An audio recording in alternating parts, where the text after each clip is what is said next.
जलियांवाला बाग एक ऐसा नाम जो सुनते ही रूह कांप जाती है।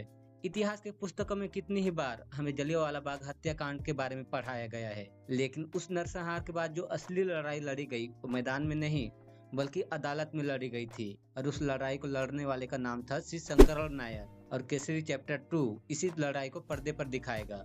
1919 में हुए जलियांवाला बाग हत्याकांड ने पूरे देश को हिलाकर रख दिया था। जहां लोग खौफ में थे, वहां एक इंसान खड़ा हुआ, सी शंकरराव नायर। एक नाम जो कानून की ताकत से ब्रिटिश साम्राज्य को झुकाने चला था। सर सी शंकर नायर उस दौर के सबसे बड़े वकीलों में से एक थे।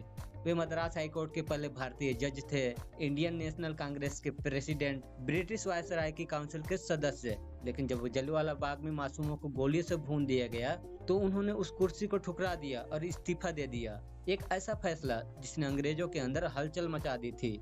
केसरी चैप्टर 2 उसी सच्ची कहानी को पर्दे पर ला रही है, जहां अक्षय कुमार बने हैं सी शंकर नायर और आर माधवन है ब्रिटिश अफसर नेविल मकिनले, जो कि नायर के सामने अंग्रेजी सरकार का बचाव करता है। वहीं अनन्या पांडे दिलजीत गिल के रूप में एक नई सोच, एक नई आवाज बनकर इस कहानी का हिस्सा होंगी।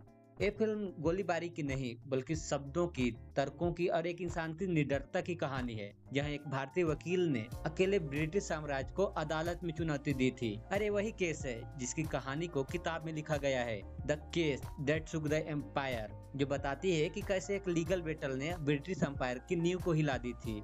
तो अगर आप सोचते हैं कि सिर्फ मैदान में ही लड़ाइयाँ लड़ी जाती हैं, तो केसरी चैप्टर 2 आपको दिखाएगी कि कभी कभी कोर्ट रूम ही क्रांति की जमीन बन जाता है। तो मिलते हैं 18 अप्रैल को मूवी देखने के बाद। तब तक के लिए टेक केयर, बाय बाय।